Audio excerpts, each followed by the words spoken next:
Hello students, today we are going to take the second chapter of your civics textbook. What is democracy? Why democracy? Overview. The stories and the analysis in the previous chapter gave us a sense what democracy is like. There we described some governments as democratic and some as non-democratic. We saw how governments in some of those countries changed from one form to the other. Let us now draw general lessons from those stories and ask the more basic question: what is democracy? What are its features? This chapter builds on a simple definition of democracy. Step by step, we work out the meaning of the terms involved in the definition. The aim here is to understand clearly the bare minimum features of a democratic form of government. After going through this chapter, we should be able to distinguish a democratic form of a government from a non-democratic form of a government. Towards the end of this chapter, we step beyond this minimal objective and introduce a broader idea of democracy. In the previous chapter, we have seen that democracy is the most prevalent form of government in the world today, and it is expanding to more countries. But why is it so? What makes it better than other forms of government? That is the second big question that we take up in this chapter. तो जो overview बता रहा है कि previous chapter में democracies के बारे में बताया गया था कि कौन कौन से देश जो है जहाँ पर डेमोक्रेटिक फॉर्म ऑफ गवर्नमेंट है और किस प्रकार के अलग अलग फॉर्म्स ऑफ गवर्नमेंट होते हैं। डेमोक्रेटिक होते हैं, फिर डिक्टेटरशिप्स होते हैं, सोशलिस्ट होते हैं, फिर कम्युनिस्ट फॉर्म ऑफ गवर्नमेंट होते हैं, वन पार्टी डेमोक्रेसी होती है, अलग अलग फॉर्म ऑफ गवर्नमेंट होते हैं। क्योंकि what is democracy, Y democracy, ये आपके सिलेबस में है, इसलिए आज हम ये चैप्टर ले रहे हैं। और इस चैप्टर में डेमोक्रेसी क्या है, कि डेमोक्रेसी का मतलब क्या है, उसके बारे में हम जानकारी पाएंगे। और उससे बड़ा सवाल है कि डेमोक्रेसी एक अच्छा फॉर्म ऑफ गवर्नमेंट क्यों है। तो चलो let's answer the question, what is democracy. In chapter 1, we read many stories from different parts of the world. Through these stories, we discussed various governments and organizations. We called some of these democracies. Others were described as non-democracies. Can you recall for each of these countries something about the governments that were described as democracies? Chile, before and after Pinochet's rule. Poland, after the fall of the communist rule. Ghana, in the early period of Nkrumah's government. What do you think is common to them? Why do we club them all under the label of democracy? What is it that distinguishes these governments from Pinochet's rule in Chile, communist rule in Poland, or the latter period of Nkrumah's rule in Ghana? What do these governments have in common? With the military rule in Myanmar, why do we say that these governments are not democratic? On the basis of this analysis, write down some common features of democratic form of governments, non-democratic form of governments. Why do we need to define democracy? तो इससे जो पहला जो chapter था उसमें मैं brief बताता हूँ कि किस प्रकार से कई जगह पर डेमोक्रेटिक फॉर्म ऑफ गवर्नमेंट थी, लेकिन वहाँ पर एक प्रकार का टायरेनिकल रूल आ गया या एक प्रकार का डिक्टेटरशिप आ गया, क्योंकि एक मिलिट्री लीडर ने किसी डेमोक्रेटिकली इलेक्टेड गवर्नमेंट को हटाकर मजबूरन हटाकर, वॉयलेंटली हटाकर अपना खुद का रूल वहाँ पर जमा लिया था। तो डेमोक्रेसी को हम बेहतर गवर्नमेंट क्यों मानते हैं? डेमोक्रेसी में होता क्या है कि आप अपने प्रतिनिधि जो होते हैं, आप अपने रिप्रेजेंटेटिव जो होते हैं, उसको इलेक्ट करते हैं through adult franchises. Adult franchise मतलब जो 18 साल से ऊपर के जो व्यक्ति होते हैं, वह अपने लीडर को इलेक्शन में वोट देकर उसे चुन सकते हैं थ्रू बैलेट पेपर। आजकल तो ईवीएम मशीन्स आती है, इलेक्ट्रॉनिकली वोटिंग मशीन्स आती है, और इसके द्वारा हम अपने नेताओं को चुन सकते हैं। तो डेमोक्रेसी में, सोशलिज़म में, कम्युनिज़म में फ़र्क क्या है? डेमोक्रेसी में अपने चुने हुए नेता होते हैं, इसमें एक सरकार होती है और एक विपक्ष होता है। सरकार और विपक्ष जो होते हैं वह किसी भी मुद्दे को बहस करके, उसे अच्छे तरह से परख कर, फिर उसको पास करके उसको कानून बनाते हैं। लेकिन socialist form of a government में या डिक्टेटरशिप में जब किसी एक ही व्यक्ति का रूल होता है तो वो अपनी मनमानी कर सकता है। कभी कभी मनमानी करना देश के हित में होता है, कभी नहीं होता है। लेकिन डेमोक्रेसी वाला हर वक्त देश हित में ही होता है, भले ही इसकी स्पीड जो होती है थोड़ी स्लो होती है, तरक्की धीरे होती है, लेकिन ज़रूर होती है। इस प्रकार से डेमोक्रेसी मुझे लगता है कि बेहतरीन सरकार बनती है। Why define democracy? Before we proceed further, let us first take note of an objection by Mary. She does not like the way of defining democracy and wants to ask some basic question.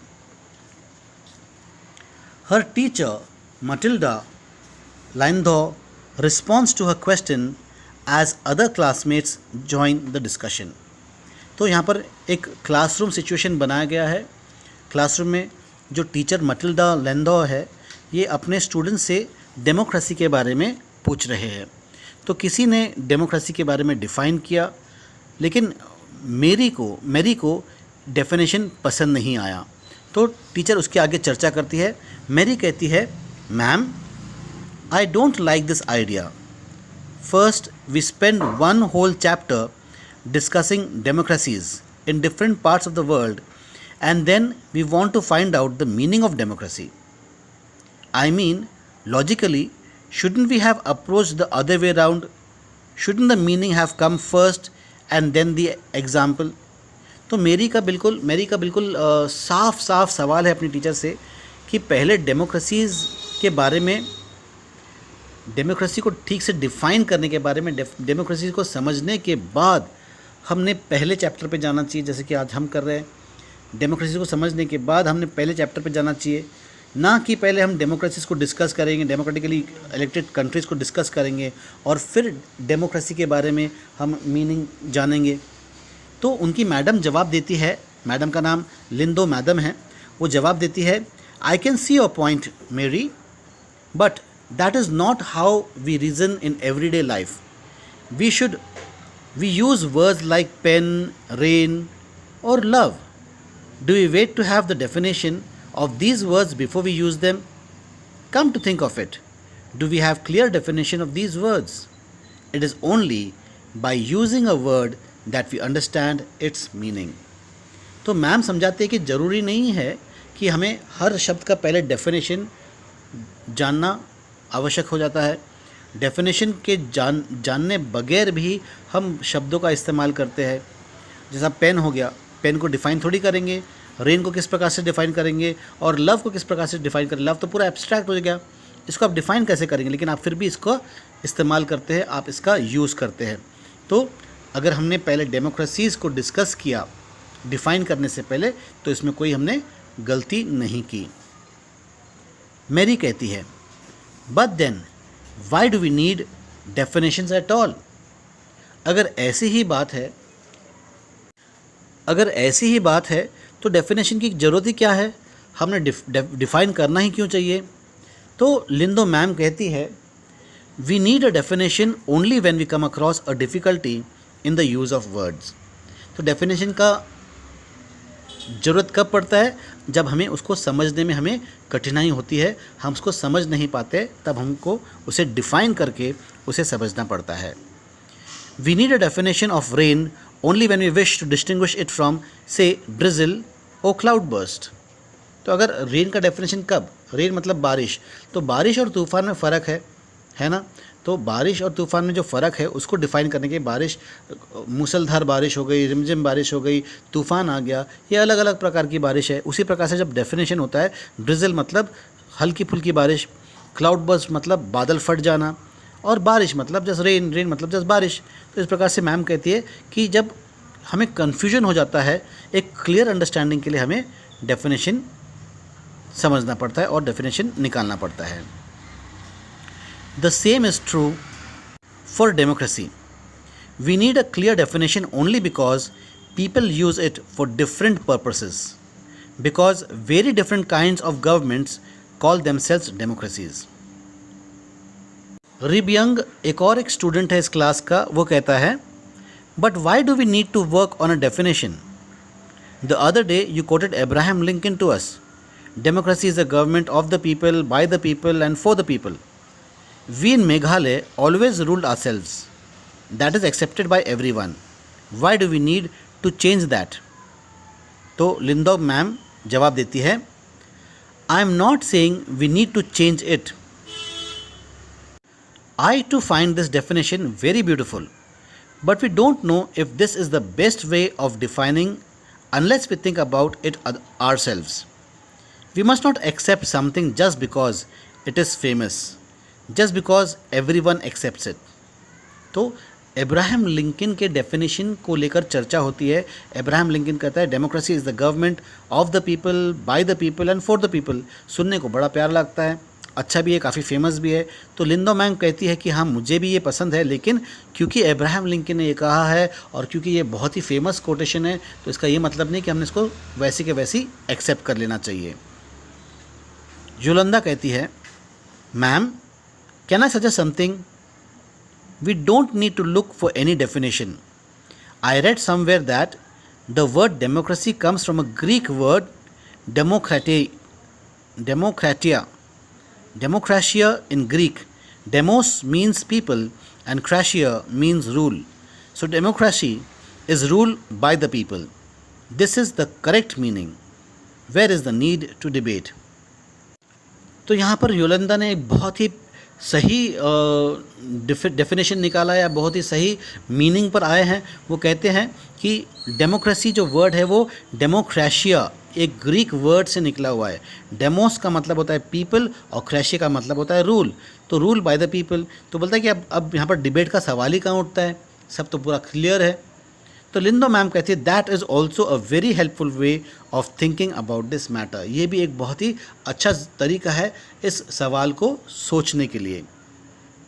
I would just say that this does not always work. A word does not remain tied to its origin. Just think of the computers. Originally, they were used to computing, that is to say calculating with very difficult mathematical sums.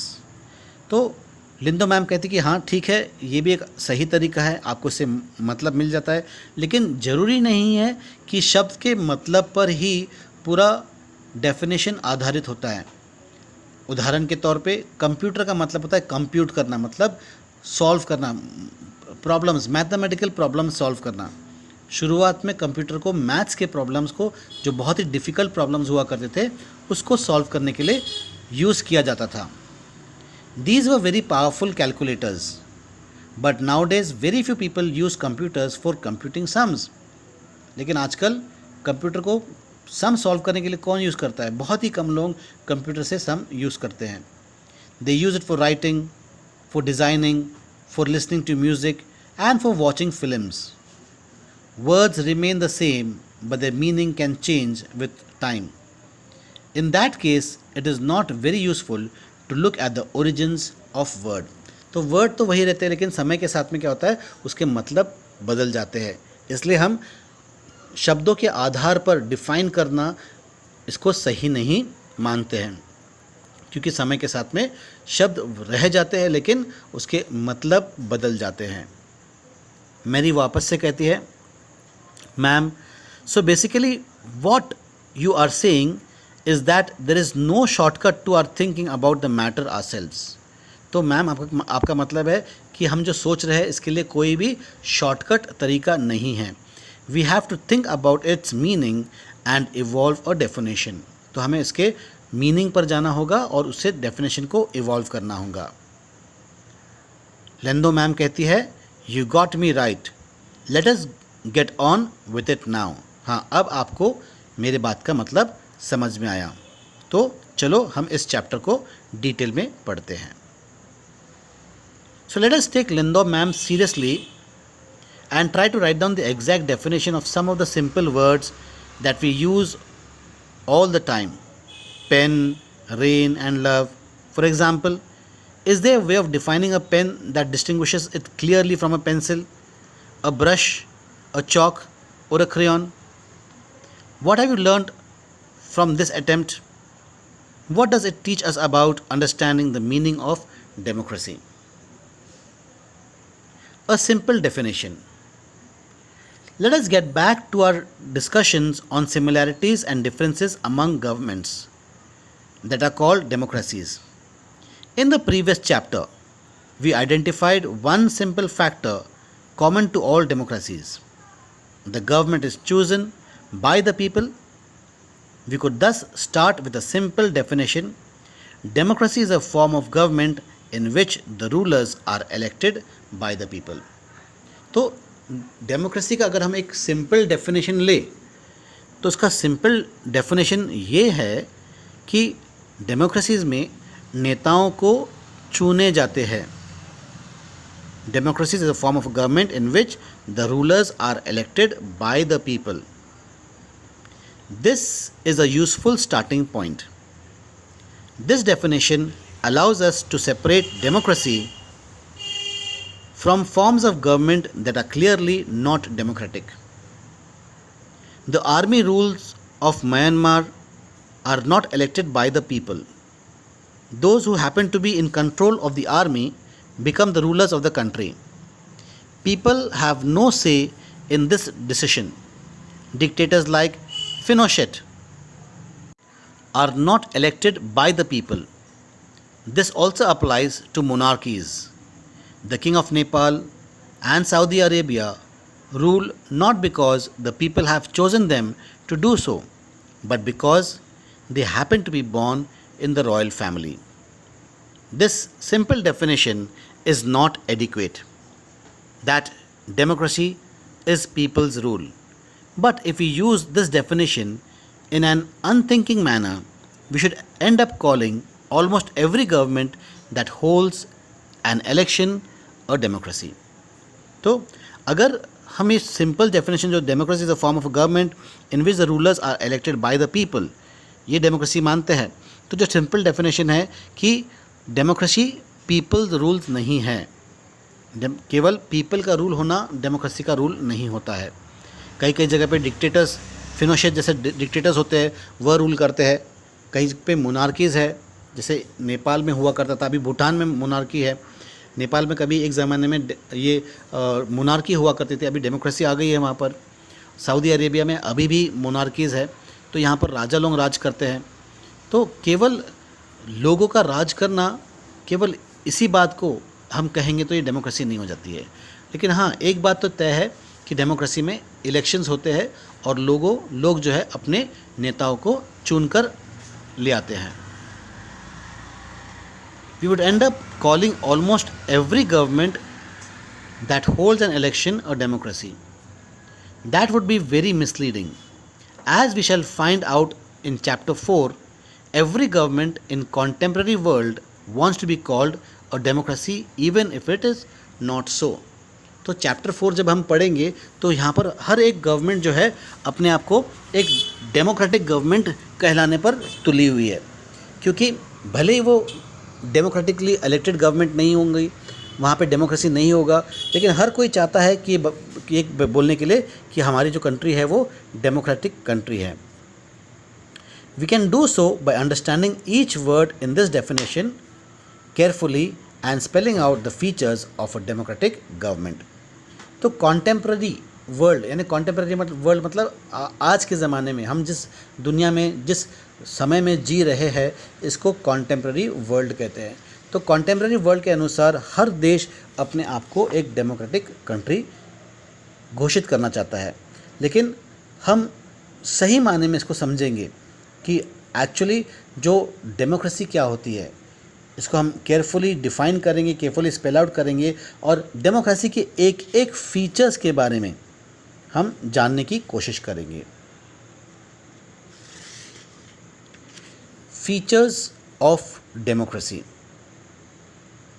We have started with a simple definition that democracy is a form of a government in which the rulers are elected by the people. This raises many questions. Who are the rulers in this definition? तो हमने जब chapter start किया तो एक simple definition पर हम आखिरकार आए हैं और वो डेफिनेशन ये है कि democracy is a form of a government in which the rulers are elected by the people. Democracy उस प्रकार की सरकार है जहाँ पर जो लोग जो है वो चुने जाते हैं, लोगों के द्वारा ही चुने जाते हैं। जो नेता होते हैं वो इलेक्शन में लड़ते हैं और वो हमारे नेता बन जाते हैं। जैसे हमने अपने प्राइम मिनिस्टर मोदी जी को इलेक्ट किया, so India can call itself a democratically elected government. लेकिन ये रूलर कौन होते हैं? Who are the rulers in this definition? Which officials must be elected for any government to be called a democracy? Which decisions may be taken by non-elected officials in a democracy? तो democracy के बारे में जब हम बात कर ही रहे हैं तो इसके रूलर कौन है, कौन से गवर्नमेंट ऑफिशियल्स को हम डेमोक्रेसी कह सकते हैं, उनके कौन से डिसीजंस को, या जो नॉन इलेक्टेड ऑफिशियल्स होते हैं वो जब निर्णय लेते हैं तो क्या वो डेमोक्रेसी में माने जाते हैं या नहीं।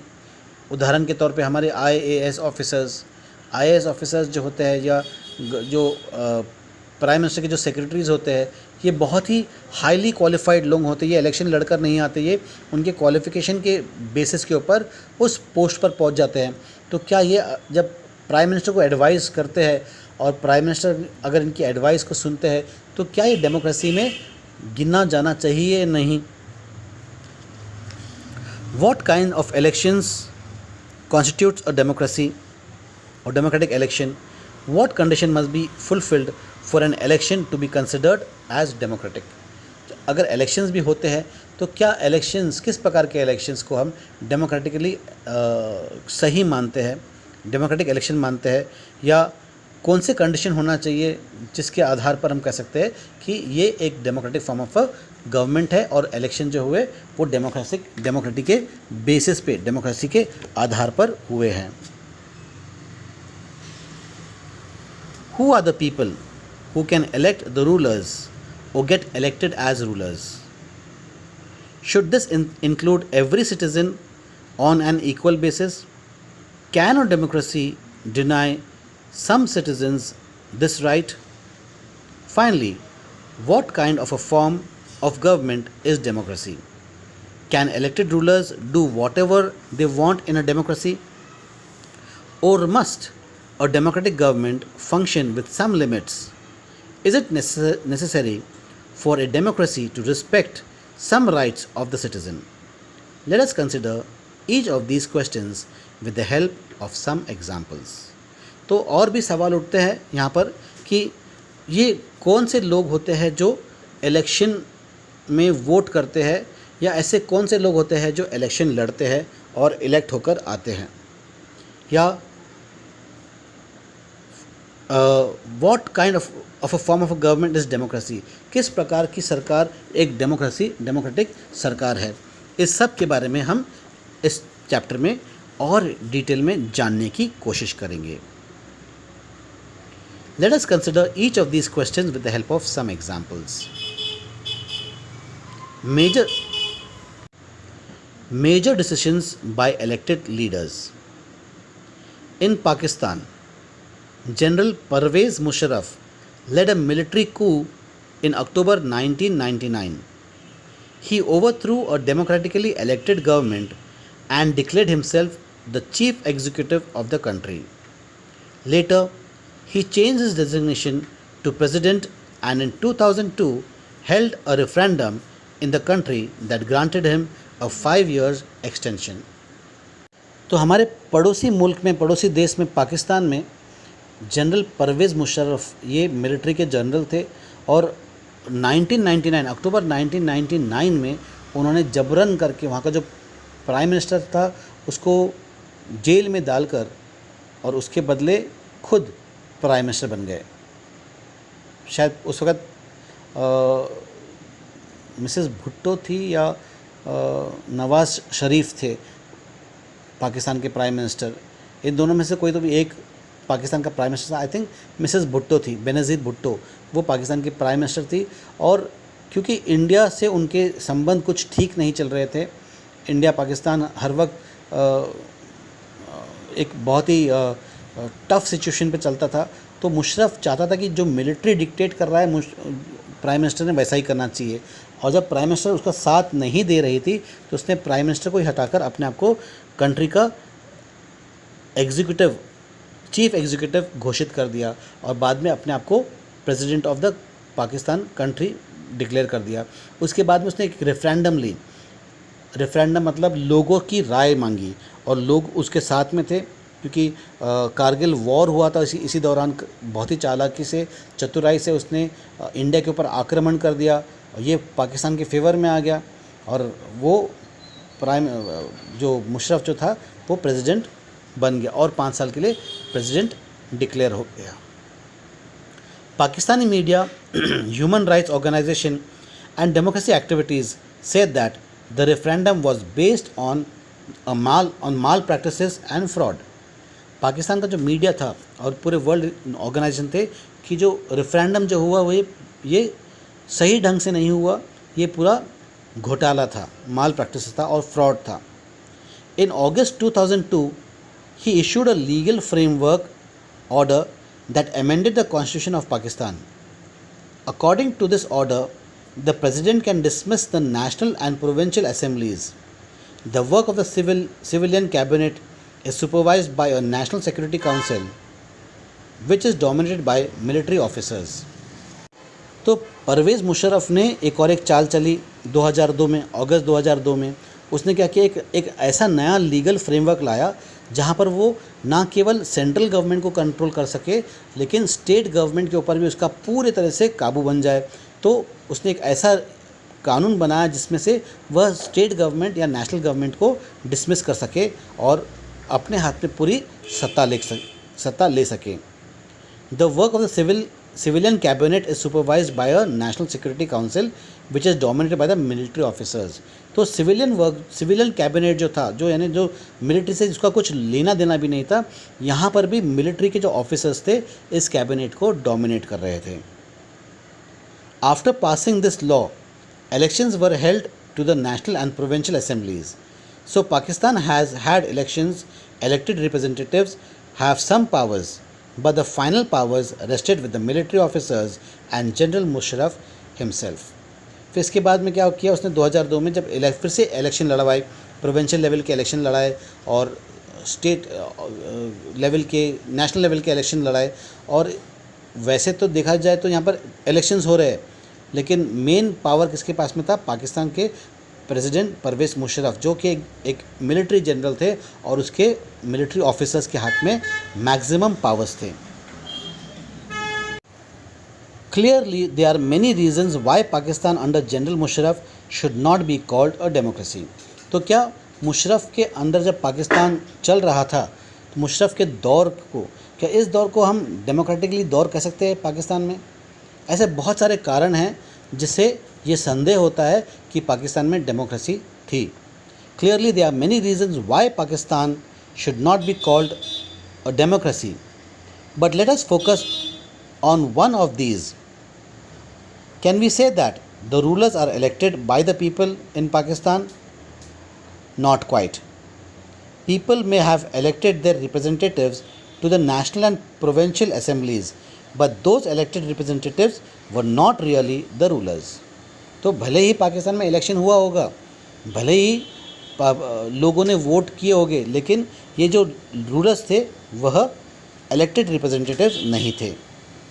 जो असेंबली में थे, मेनली जो असेंबली को संभालने वाले कौन थे? मिलिट्री ऑफिसर्स थे। They can not take the final decisions. The power to take final decision rested with the army officials and with general Musharraf. तो भले ही इलेक्शंस हुआ होगा, ये लोग इलेक्शन में काउंसिल में वोट जीत कर आए होंगे, लेकिन जब निर्णय वाली बात आती है, जब कोई डिसीजन मेकिंग वाली बात आती है, तो डिसीजन मेकिंग जनरल मुशर्रफ के हाथ में था और उसके मिलिट्री ऑफिसर्स से हाथों में था। The power to take final decision rested with the army officials and with General Musharraf, and none of them were elected by the people. This happens in many dictatorships and monarchies. They formally have an elected parliament and government, but the real power is with those who are not elected. In the previous chapter, we read about the roles of the USSR in communist Poland and that of the US in the contemporary Iraq. Here the real power was with some external powers and not with locally elected representatives. This cannot be called people's rule. तो USSR ने किस प्रकार से Poland के ऊपर अपना कब्जा जमा रखा था। पोलैंड में भले इलेक्शंस हुए होंगे, लेकिन पोलैंड को कंट्रोल करने वाला USSR था। उसी प्रकार से इराक को कंट्रोल करने वाला USA था। तो हम इस दो एग्जाम्पल से पता लगा कि किस प्रकार से बाहरी देश किसी एक देश के ऊपर राज कर रहे हैं, तो हम इसे डेमोक्रेसी नहीं कह सकते हैं या पीपल्स रूल नहीं कह सकते हैं। This gives us the first feature in a democracy, the final decision making power must rest with those elected by the people. तो डेफिनेशन को और आगे ले जाते हुए जो हमने पहले जो डेफिनेशन लिया था, democracy is the form of government in which the rulers are elected by the people, ये हमारा पहला डेफिनेशन था। तो डेफिनेशन को और आगे बढ़ाते हुए कि केवल इलेक्टेड रिप्रेजेंटेटिव्स होने से ही डेमोक्रेसी नहीं कहलाई जाती है, उनके पास में वाकई में वो पावर होना चाहिए जो वो एक्सरसाइज करे। So in a democracy the final decision making power must rest with those elected by the people. तो यहाँ तक का तो क्लियर है ना डेमोक्रेसी के बारे में, किस प्रकार कौन सा देश जो है डेमोक्रेटिक देश है या कौन सा देश डेमोक्रेटिक देश नहीं है, भले ही वह अपने आप को डेमोक्रेटिक देश कहलाना चाहता है। Free and fair electoral competition, democracy का एक और एक बहुत ही अहम फीचर है, वहाँ पर इलेक्शन जो होता है फ्री और फेयर होना चाहिए, यानी कोई प्रकार की बाधाएं नहीं होना चाहिए, कोई चीटिंग नहीं होना चाहिए। कंपटीशन, तगड़ा कंपटीशन होना बहुत ही अनिवार्य हो जाता है। In China elections are regularly held after every 5 years for electing the country's parliament. China का ही उदाहरण ले लो, हर 5 साल में वहाँ पर इलेक्शंस होते हैं अपने लीडर्स को इलेक्ट करने के लिए। Called Quanguo Renmin Daibiao Dahui national people's congress. The national people's congress has the power to appoint the president of the country. It has nearly 3,000 members elected from all over China. तो China में जो elections होते हैं वहाँ से 3,000 members लोग elect होकर आते हैं जो कि पार्लियामेंट में मेंबर्स बनेंगे। Some members are elected by the army. Before contesting elections a candidate needs to approval of the Chinese communist party. तो चाइना के जो इलेक्शंस होते हैं, चाइना में जो इलेक्शंस होता है तो कुछ मेंबर्स जो होते हैं वो तो आर्मी इलेक्ट करती है और बाकी जो सदस्य होते हैं वो इलेक्शन लड़ने से पहले उनको एक क्लियरेंस सर्टिफिकेट लाना पड़ता है। चाइना के जो लीडर्स होते हैं वह कोई भी धर्म को फॉलो नहीं कर सकते। उनका एक कंडीशन है कि ना आप क्रिश्चियंस रहेंगे, ना मुस्लिम रहेंगे, ना बुद्धिस्ट रहेंगे, ना कोई रिलीजन को आप फॉलो करोगे। तो पहला कंडीशन तो ये होता है कि आप कोई रिलीजन फॉलो नहीं करोगे और इसी आधार पर जो चाइनीज़ सरकार होती है उनको इलेक्शन लड़ने के लिए कामयाब मानती है या नाकामयाब मानती है। Only those who are members of the Chinese communist party और 8 smaller parties allied to it were allowed to contest elections held in 2002 and 2003. तो केवल चाइनीज़ कम्युनिस्ट पार्टी या जो चाइनीज़ कम्युनिस्ट पार्टी के अलाइज है, छोटे मोटे और पार्टीज अलाइज है, केवल उन्हीं को इलेक्शन लड़ने का मौका दिया जाता है। तो यहाँ पर हम क्या देख रहे हैं कि यहाँ पर तो वन पार्टी रूल बनेंगी, अपोजिशन पार्टी तो रहेगी नहीं। जो इलेक्शन जीतेंगे वो आपस में ही इलेक्शन लड़ेंगे और जो जो जीत कर आया वो गवर्नमेंट बन जाएगा और जो हार गए वो अपोजिशन पार्टी बन गई। लेकिन पार्टी तो सेम है, पार्टी में तो कोई बदलाव है नहीं। ऑपोजिशन को वही करना पड़ेगा जो पार्टी का नेता कहता है, पार्टी का लीडर कहता है। तो इलेक्शन कोई मतलब के नहीं हो जाते हैं। पीपल में have elected The government is always formed by the Communist Party. Since its independence in 1930, Mexico holds elections after every 6 years. अब हम चाइना से हटकर मेक्सिको की बात कर रहे हैं, तो मेक्सिको में हर 6 साल में इलेक्शंस होते हैं। Mexico holds elections after every 6 years to elect its president. The country has never been under a military or dictator rule. But until 2000, every election was won by a party called PRI, Institutional Revolutionary Party. तो देखो 2000 यानी 1930 से लेकर 2000 तक का 1930 से लेकर 2000 तक का यानी 70 साल केवल एक ही पार्टी इलेक्शंस जीतते आ रही है। क्या ये संभव है? क्या ये फ्री और फेयर इलेक्शन में ऐसा पॉसिबल है कि लोग एक पार्टी से बहुत ही खुश है, वो पार्टी अपने लोगों के लिए बहुत अच्छा काम कर रही है, 70 साल से लगातार काम कर रही है। Opposition parties did not contest elections but never manage to win. जो अपोजिशन पार्टी थी वो इलेक्शन लड़ते तो थे लेकिन कभी भी इलेक्शन जीत नहीं पाए। The PRI was known to use many different dirty tricks to win elections. तो कई चालाक तरीके से PRI जो है वो अपना इलेक्शन जीतते आ रहा है। All those who were employed in government offices had to attend its party meetings. एक तो कंपलसरी बनाया था, जो भी गवर्नमेंट ऑफिशियल्स थे उनको पार्टी मीटिंग में आना बहुत ही ज़रूरी था। Teachers of government schools used to force parents to vote for the PRI।